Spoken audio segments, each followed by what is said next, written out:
the gospel, and we had a lot of fun with that. Thank you very much.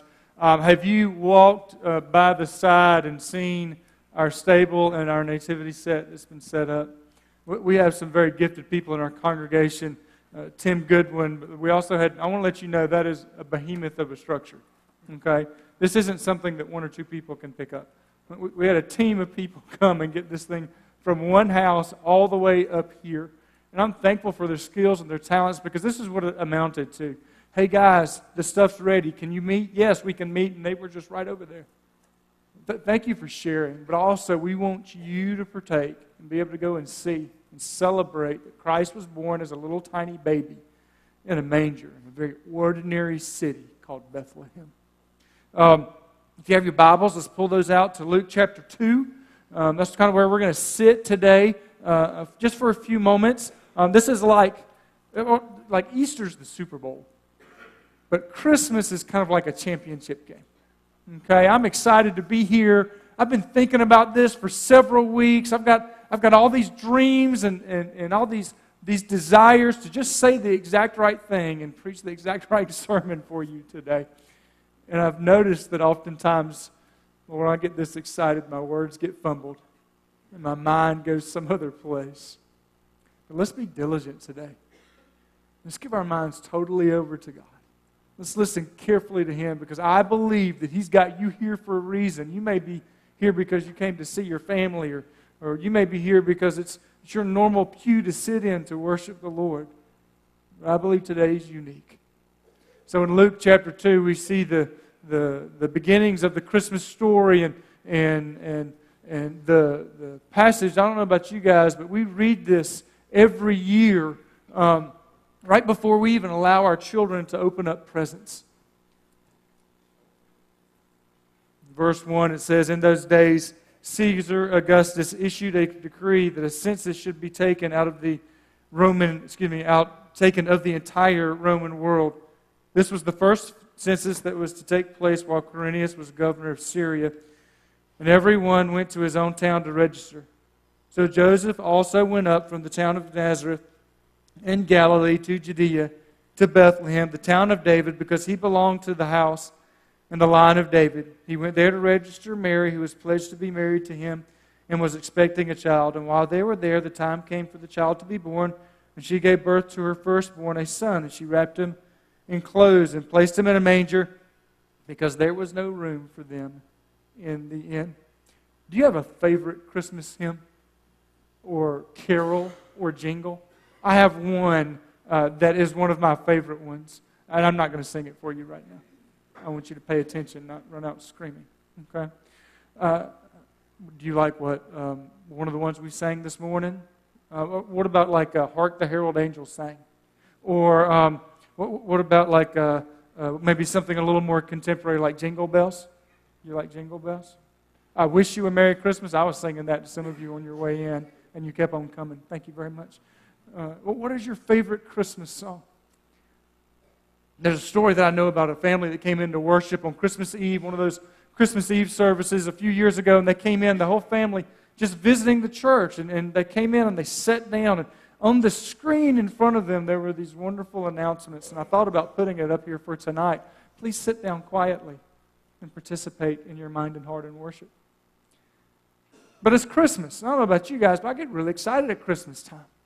I enjoy the idea of what is in that box. I enjoy the idea of giving gifts that nobody has any idea what's on the inside of it. I enjoy those things. I enjoy the idea of waiting in anticipation, maybe even for Christ to come and join us. And there is this family, and they're excited to be there. And they're told to sit down and be silent and worship the Lord. They just couldn't contain themselves. The service starts, and one of those songs, I don't know about you guys, but there are some songs that just screams, "Sing to me," you know. And the church had gotten in some guest musicians to come in that night. And the reason why they wanted everybody to be quiet was that if you sang with the guest musicians, they were afraid that their concentration would be broken. They're afraid they wouldn't be able to perform at their best if everybody else was singing with them. And so they started playing, they started singing, and that first song came out, "Hark the Herald Angels Sings." That just sings, please, sing with me. And so this family just starts singing with them right there on in their little row, their little pew. They started singing with them. And one of the ushers comes down the aisle, pokes on the father's shoulder and says, shh. Father looked at him, felt a little embarrassed, face got a little bit red, and his family just kept singing. And then the next song came up, and it was another again. How can you not sing Joy to the World like from the top of your lungs? How could you not just let it echo out? And the family, they just got a little bit louder. And this time another usher came up and said, shh, we're not supposed to be singing right now. Please be quiet. And then came, of course, we're going to sing these songs tonight. Silent Night. Who can't sing Silent Night? I mean, it just moves your heart and soul. And the family just keeps singing, and the musicians are just kind of getting a little irritated. Finally, the usher comes back down and actually asks them to stand up and leave. To that, the family just starts singing a little bit louder. And then not only are they singing, but now it's starting to get a little contagious. And everybody's singing all throughout. We're in the middle of a sermon series called Advent Anthem. And not like the Pledge of Allegiance, but like a song that you desire to sing. Do you have a song at Christmas time that is just in your soul, and no matter what, just can't be contained? You feel like standing up and singing it right now? I hope that you do, because this is what Christmas is about. Because there's this little idea I want us to kind of get in our hearts and minds as we move forward. It's kind of, I don't know how to say this well. It's, in my mind, it's just right. If you've got Jesus in your heart, He's going to come out of your life. It's not going to be contained in a pew. There's not going to be reverent words. You're going to be excited to read that Christmas story before you open presents, because it's just in your soul. Because if you've got Jesus in your heart, it's going to come out of your life. We read this story and it's wonderful. We all know it. I mean, if I've read it one time, I've read it a lot and a lot and a lot. You guys probably as well too. Jesus is being born. There's this King Caesar of the Roman Empire, and I could wax a little bit about who Caesar was and why he's important at the time. And there's this census that's going to be taken. It's a quite unique census. I mean, there are regional censuses that are taken on occasion, so that the town, because it's really the town that does the taxing, so the town can get the taxes and understand. But this is a much larger census than they had in the past. These are a crushed people, a defeated people. They're Jews living in Roman captivity. And so this census goes out. And so Mary and Joseph go to their own town to be registered. Joseph is from the line of David. I mean, that's important. He was the pinnacle of the kings for the people of Israel. But I want to take us on a little journey. I want to get out of that beginning stuff so that we can understand there's a few things that are going on here. I know that most of us probably don't have a Greek or Hebrew Bible at home, but the Greek section of this is really important. The beginning of this starts off with a word that we read in those days, and it kind of flows off of our mouth. I bet you I've read that. I mean, my oldest one's 20, and can you imagine for 20 years, every Christmas that phrase has come out, in those days. But the idea is a little more stark. It is more like there was an appointed time that came to be. There was no other appointed time that was going to be, and this was that appointed time. That among everything else that was going on, while nobody knew it, there was a grand design, and on that day, at that time, something unique was going to occur. We get caught up in the happenstance of Christmas and the surprise, but I want to let you know, to God, this was no surprise. To Jesus Christ, the only preeminent one, this was no surprise. Everything had been orchestrated. It was the perfect right time. It was in that day that this census was going to be taken. And so Mary and Joseph start to get their stuff together, and they start to go on a trip. And there's a whole lot of other stuff that goes into this. I mean, if I had like another hour and a half, we could get all of that stuff in there. But some of you are like, I've got dinner ready, family's coming together. But let me tell you, this was a very controversial time for Mary and Joseph, for their family, for Elizabeth, for their baby that had come just a few months, 6 months earlier at their age. This is a unique time in all of their family. And so this is what's going on in my mind. Are you ready? What was going on in Joseph's mind to take Mary to this city that his family was from? Did you know that women did not have to be counted for the census? I mean, ladies, y'all are really important in my life. I want to let you know that. The modern church wouldn't exist. Families wouldn't be able to stand up without wonderful, powerful women. But unfortunately, at that time, they just weren't counted. Do you ever feel like you're not counted? That in the middle of all of the stuff that's going on, how quickly and easy it is for us to feel alone and missed out. Mary didn't have to go, but she went. Why did Mary go? I think this is a wonderful story of devotion between Mary and Joseph. Joseph had been on the fence, if you remember. We read about it just a few minutes ago. Great job, wherever you went to sit, Mackenzie. You're over there. Great job, Mackenzie. Because Joseph was on the fence about this, and he wasn't really sure how it was going to play out, but he decided to be obedient. And the truth is, this is so scary for us, but if Mary were left there, the odds are she would be dragged out of her house and stoned because she was having a baby that wasn't Joseph's, and she was betrothed to him. It was a dangerous time for them. And so, in order to protect Mary, protect the baby that was on the way, can you imagine Jesus needed protecting? Joseph stood up. Man, I wish more men would stand up. I could go for a long way on that. But gentlemen, fathers, stand up this Christmas with your family and point out Jesus Christ really well. Joseph stood up and protected Mary, even in the middle of all of his conflicted feelings, and took them on this journey together. Mary packs all her stuff up, and she gets on a donkey. Okay, this is not like riding in a Cadillac. This is like riding in a go-kart for 80 miles. All right, there's this trip that's going to occur between where they're at and where they've got to go. And it's about an 80-mile trip. It's a 4-day journey. And we're just going to pretend, if you didn't know, Mary, this was probably in a different season, not in December. We celebrate it now, and that's great. But we're going to pretend like it's these 4 days right now, where they're going to have to take a 4-day journey. The average person walks 20 miles a day.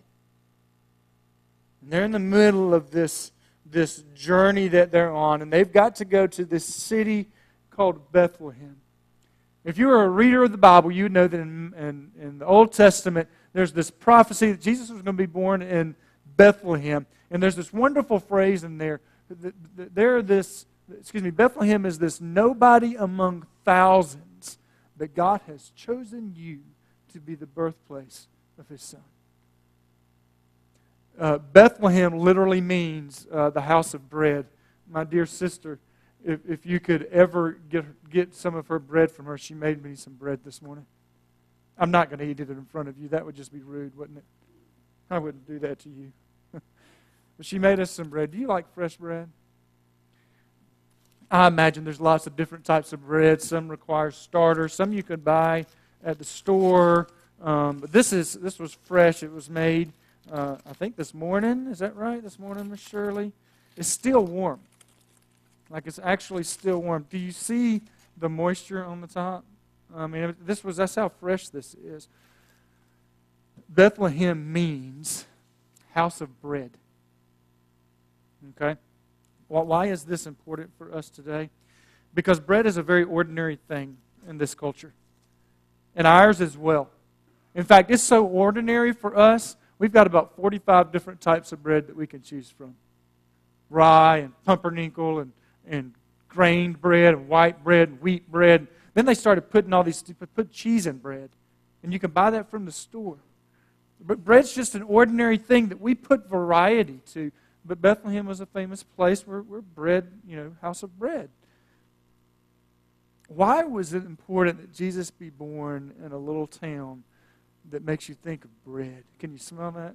Can you smell that from here? Man, I didn't eat breakfast this morning either. Because it's a larger metaphor for us. That Jesus was born for the ordinary. Let me say it a little bit better. While bread is a staple and it's for everybody, Jesus is for everybody. It's for all peoples, poor, rich, and tall, and small, and races, and colors. And everybody gets to partake in the ordinary.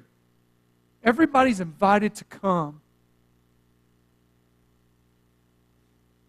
Great things can happen in Bethlehem's for us, where God can use the ordinary to make miraculous around us and for us.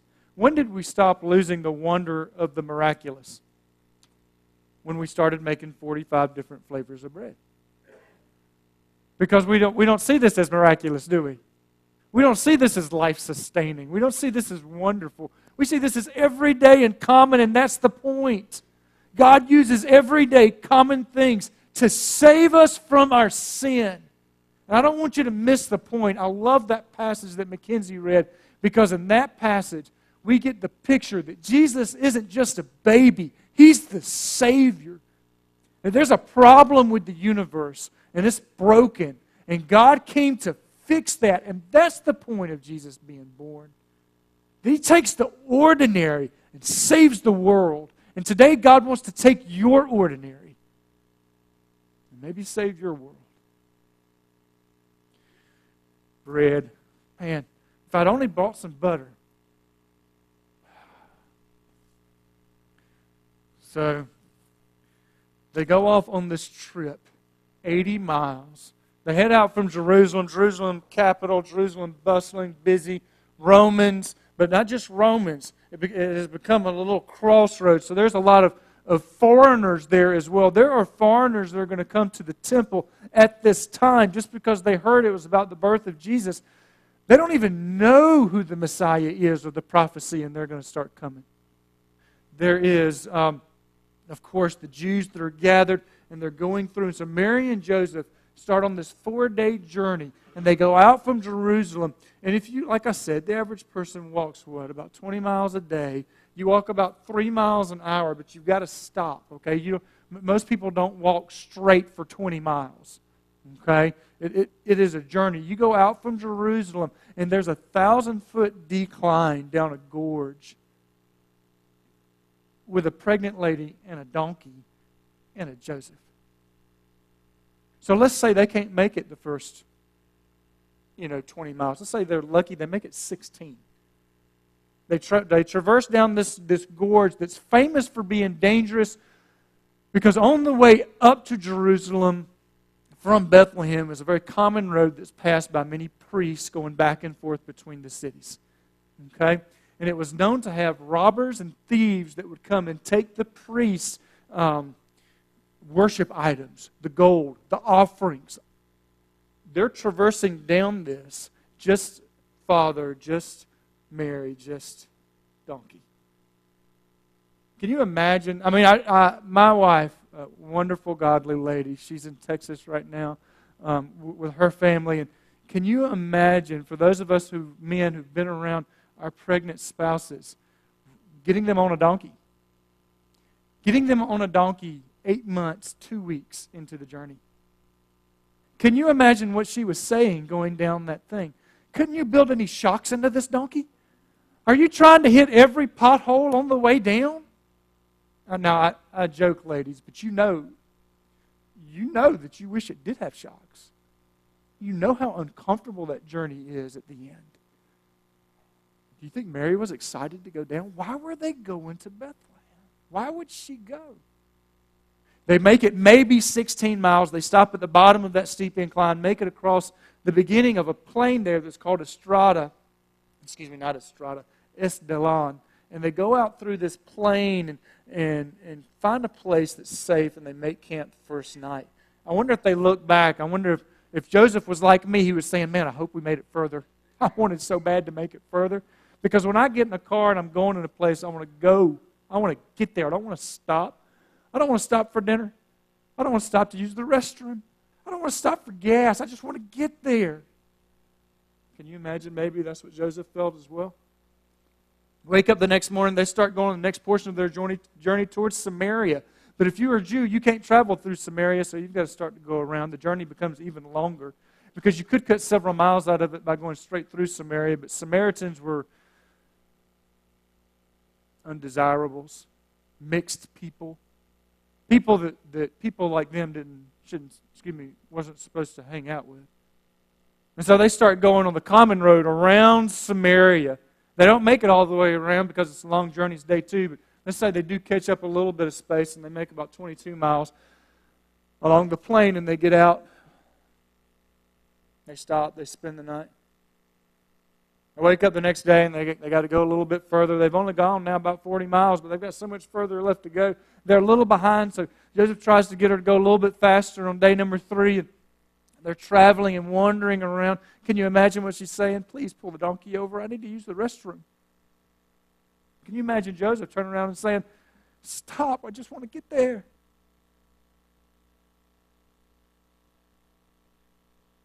They can't make it all the way. The way up to Bethlehem is just as dangerous as the way down from Jerusalem. And unfortunately, they don't make it very far on day number 3, maybe another 16, maybe 18 miles. They haven't reached their quota yet. They get out, they camp out for the night, and they know the next morning they've got to push hard. They've got about 23, 24 miles to go, and it's going to be a long day. They get up, they push on, and they travel 80 miles to get to Bethlehem. Why would they? I mean, and you've never been to Bethlehem. You don't understand what it means to walk it. I'm just trying to give you a picture that we might learn a lesson together. I believe that Mary and Joseph took this journey together because they understood what was going on around them. They had 2 messages that said the Messiah was to be born, and they counted it worth it to take this hardship on.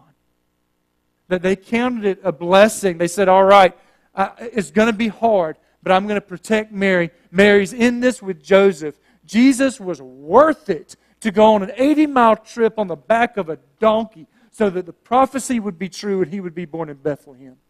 What a measure of faith it is for this nobody Mary, this nobody Joseph to say, God, we're in this with you all the way, and we trust you that in the middle of the dangerous journey, you can still provide for us. Can you say that? Are you just in the journey and when things get hard, you like to jump ship, make camp, and stay there for the rest of your life? Are you in it because it's worth it? If it's worth it, you're not going to have the response that they got when they got to Jerusalem. You remember what happened, right? In this time, it was custom and ordinary for people on the outskirts of Jerusalem to provide a night. They were not hotels. Okay, this was not like you walk in and there's a structure with 17 different rooms in it so that they could. It was common practice for ordinary families to welcome travelers when they needed a spot to stay, and so that's what they did. They went around. They started knocking on doors on the way into Jerusalem. Will you let us stay here? Will you let us stay here? Will you let us stay here? And nobody said yes. Here's the tragedy. Here's our tragedy at Christmas time. What if we're saying no to Jesus Christ right now? I don't have any room for you in my heart. I don't have any room for you in my inn. No, you got to keep on going. I'll make room for you next time. Right now I'm too full. Can you imagine being too full for Jesus? Let me tell you what I think was going on.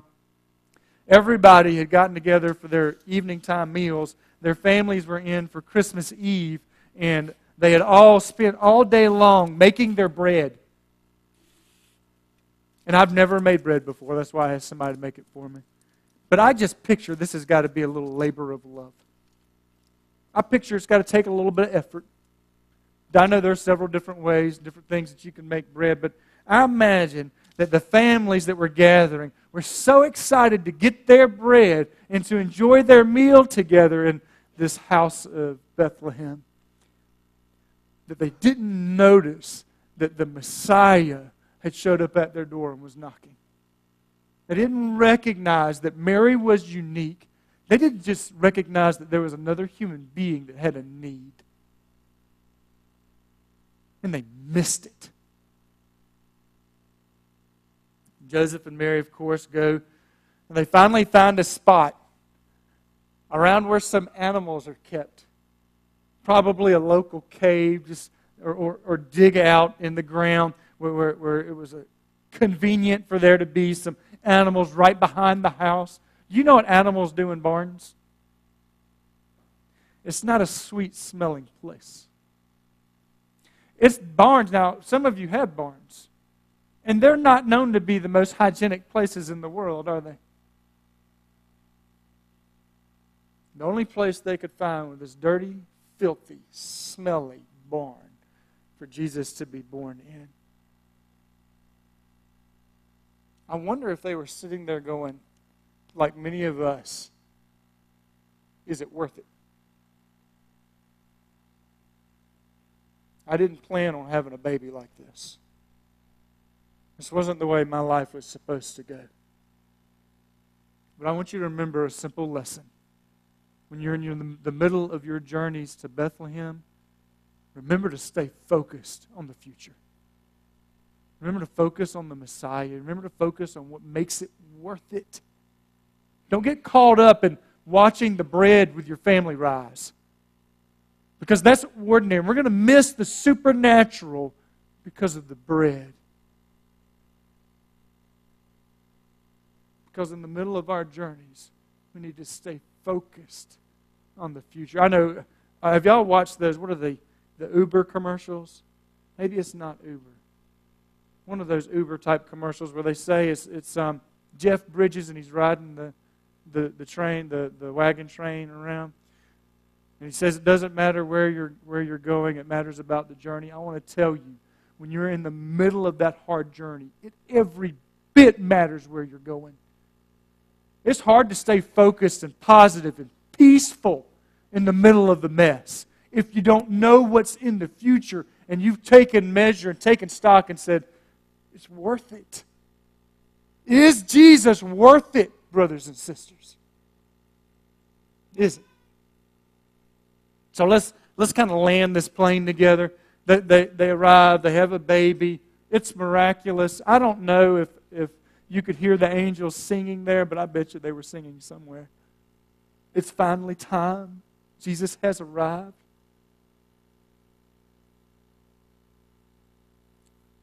This unique thing occurs in this little tiny mess of a place. Peace enters into a stable. I would ask you to raise your hands, but I just want to raise my hand for you. I have trouble getting peace. I struggle with stability and confidence in my life in the middle of the chaos that I live in. I struggle to get peace. And on that day, peace arrived in a little tiny stable, and he was real. You could pick peace up and hold him. You could smell the baby smell. You know what babies smell like, right? It's got to be one of the most wonderful smells in the world. And he had that baby smell. In the middle of that filth, you had that wonderful baby smell. Peace arrived in a stable. So here's your little point. Here's where the plane lands, okay? In order for you to find peace in your journeys to Bethlehem, we've got to make our ways to the cave. Peace isn't some euphoric feeling that we get upon ourselves. I don't think that. I don't think peace is me feeling like everything's okay in my world and my life today. I think peace is a little baby that arrived in a stable in the middle of a horrible adventure that this family had gone on. So that tells me, Daniel, I can get peace in the middle of my journey to Bethlehem. I can find it in a stable. So this is how I define peace, okay? Peace is our ability to grasp that what God is doing is absolutely worth it in the middle of our heartache and pain. If I can get a hold that what my God is doing, what Jesus Christ is doing, that they're worth it, in the middle of all of this, I'm going to find peace on my journey to Bethlehem. There was a submarine that went out, and it, submarines go out for long periods of time. It's not like an aircraft carrier or a battleship. When they go out, they submerge and they don't come up for 90 days. It's a long trek. They have periods of time. They do this for training. Can you imagine not popping up for long periods of time? This submarine went out from in Norfolk is the Navy base, went out from Norfolk, Virginia, went out, and while they were gone this Christmas, a horrible snowstorm came in, did a lot of damage to the city, knocked power out. The submarine came back after their deployment and came back to find that, things were not the way they left it. They were asked while they were out, how did you guys weather the storm while you were out there? They honestly said, what storm? We didn't know there was a storm going on. You see, when a submarine goes down, there's a certain level that it can reach where there is no weather that exists that can mess with what a submarine is doing underneath. I mean, and you think, well, were they like 1,000 feet down? It's amazing. Dave, can you help me out for a minute? I just want you to grab this for a second. This is my handy-dandy tape measure. Let's see how far I can make it today. I don't want to run off on you. Okay, I'm at 12 feet. Oh, wait a minute. I don't know if I can go far enough. Let's see, there's 20 feet. Can you imagine a submarine being this far down? I have trouble with my ears. Can you? There we go. I made it just in time. I have trouble with my ears, so the further down I go, the more my ears hurt. I've done some stuff like some snorkeling and stuff like that. And, snorkeling, you go down about 25 feet. My ears were just killing me. Did you know that a submarine or fish or me and you, if we're just about 25 feet down below the top, we're not going to feel the weather? You think it's 1,000 feet. It's just this amount. I tell you this for a simple reason. I want you today to be, don't drop that thing, man. We're going to make a lot of noise if we did that. Because peace in your life, you don't have to go far to get it. Today you can find it in a stable. It's not going to be found in the middle of grabbing a hold of other things and Christmas presents. I like Christmas presents. I hope you get lots and lots of them. No problem with you even giving too many Christmas presents. Don't bother me one little bit. But I would hate for you to miss peace because you didn't go deep enough in your relationship with God today. I would hate that you didn't know peace because you spent time outside but never invited Him in and said you could make home in my heart today. I just want to ask you for a second. Would you accept it? Would you say, I want that peace? Would you say, God, I want you to come and invade my heart this Christmas? I may have known you forever, but I just about missed you this time. Would you say, Jesus, I want to go a little deeper with you today? Man, stables are wonderful places where kings are born and peace is found. So you're going to have the opportunity in just a second to make a decision. This is the way this is going to go. Okay? You're going to have the opportunity to say, today, I don't have the peace that I want. And I need it from you, Jesus Christ. God, I need you to give me what nothing else has been able to give me. And I'm going to tell you how you do it. Count Him worth it and follow Him. It may be a hard journey to Bethlehem. Count Him worth it and follow Him. Go find Him today in the manger. You may be that person who's been spending all of your time, like me this weekend, traveling to get here, doing everything you can just to arrive. It's 11 o'clock, Daniel. Excuse me, it's 12 o'clock, Daniel. It's time to go. Maybe Jesus is saying, don't hurry yet. It's time to go a little deeper with me. Don't miss Jesus Christ today. You can come down here. You can pray with me. You can honestly look at me in just a few minutes and say, Daniel, I'm terrified because I'm missing Him, and I don't want to miss Him. I want to show you how to do. I want to show you how to get the rest of the way there. You might just need to come down here as a family and say, as a family, we're going to dedicate ourselves. We're not going to miss Jesus Christ today. This is a spiritual time where in our hearts we dedicate ourselves to Jesus Christ and to God. You do that. Let's pray together. Heavenly Father, we ask that during this time that you would convict us. For if we've been missing you, convict us right now. If we've been focused on other things and not focused on you, convict us. Father, for those of us that are struggling with things like peace, allow that invitation to go deeper with you just to be easy and clear to make. We pray this, Father, in Jesus' name. Amen. Stand with me. Sing this wonderful song. You make your commitment before God right now.